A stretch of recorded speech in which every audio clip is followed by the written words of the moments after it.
If you have built a drag car in Forza Horizon and it looks right on paper, good PI, good class, right upgrades, but it's still getting smoke at the strip, this one's for you. By the end of this video, you are going to have the exact tune code for a genuinely elite drag spec Mustang GT, and more than that, you are going to understand why every number in it is what it is. So you stop copying tunes forever and start building them yourself. Because here's the thing nobody tells you, it's honestly not a skill ceiling, it's an information ceiling, and if you don't close that gap, you're going to keep losing to the same guy on your leaderboard every single week, wondering what he knows that you don't. So first, let's start about why most drag builds underperform, because it's not what you think. Most people assume it's horsepower, more power, faster car, right? Well, if that were true, every max PI build would run identical times, and they don't. I've seen 900 horsepower builds get walked by 750 horsepower builds on the exact same strip. So if it is not raw power, then what is it? Stick with me, because if you are getting this next part wrong, you are leaving literally seconds on the table every single run, and seconds is the difference between first and last on that leaderboard. The real bottleneck is traction and gearing working together, and almost nobody tunes them together. They tune the engine, slap on a default gearbox settings, and call it done. That's the mistake. You can have the most powerful engine in your class and still lose to someone with 150 less horsepower because they figured out how to actually put that power to the ground. Here's the golden rule of drag tuning, and honestly the single most important rule in any Forza drag build. Power means nothing until it is transferable. So before we touch a single tune number, we're going to build the car in the right order. Drivetrain and tires first, engine second, and gearing last. That order matters more than almost anything else in this video. So let's actually build this thing. We're doing a Mustang GT because it's affordable and it's got a great base, weight to power ratio. Upgrade path first, then we get into the actual tune numbers you are here for.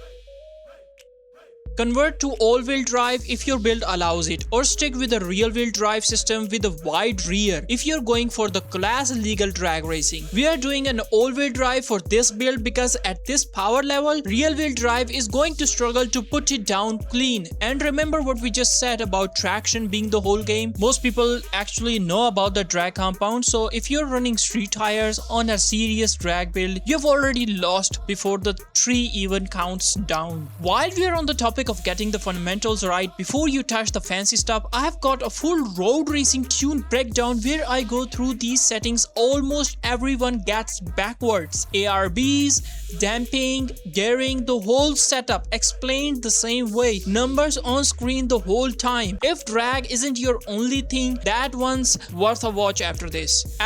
Okay? So back to the build. Engine and turbo upgrades are the easy part. Max out what your class allows.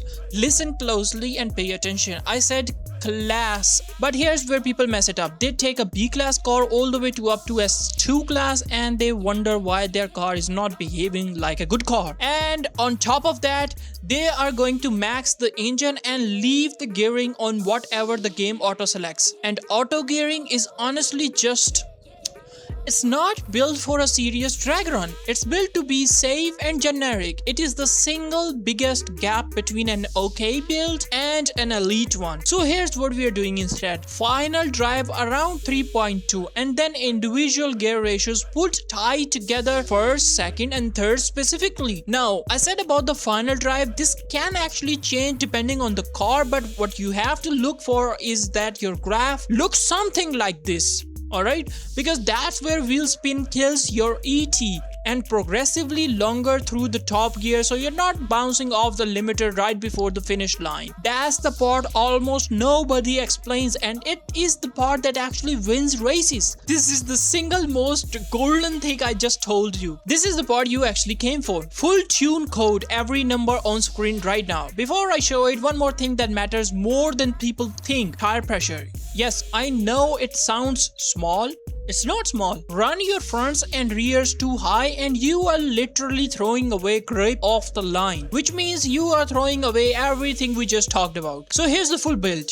I'm giving you the tune share code, tire pressures, final drive gear settings, gear 1 to 3 tightened for launch and early tractions, and gear 4 to 6 progressively longer for top and pull. Arrows, minimal front and none rear. Drag builds don't need downforce, they need a clean line. Anti-lag and launch RPM. Use the game's inbuilt launch control setting. Turn it on. I mean, believe me, yes, turn it on, and that's how I do it most of the time, but I do prefer the advanced launch techniques on 3000 and 4000 RPM. So just below peak torque, not peak power. That's the number people almost always get wrong. If there are three things I want you to walk away with from this video, it's these. First order matters. Traction and drivetrain before engine. Engine before gearing. Second, auto gearing is costing you real time every single run. Third, the tune code isn't magic. It's just those three principles turned into numbers. So that's the drag build, and if you have been losing races because your car looks strong on paper but falls apart off the line, that gearing fix alone should close most of the gap. But here's the thing, drag tuning and road racing tunings are honestly opposite disciplines. Everything we just did to maximum straight line traction, some of it actively hurts you in a corner. So in the next video, I'm breaking down a full road racing tune, same format, numbers on screen, no guesswork, and showing you the exact settings, specifically the ARBs and damping that most people get completely backwards.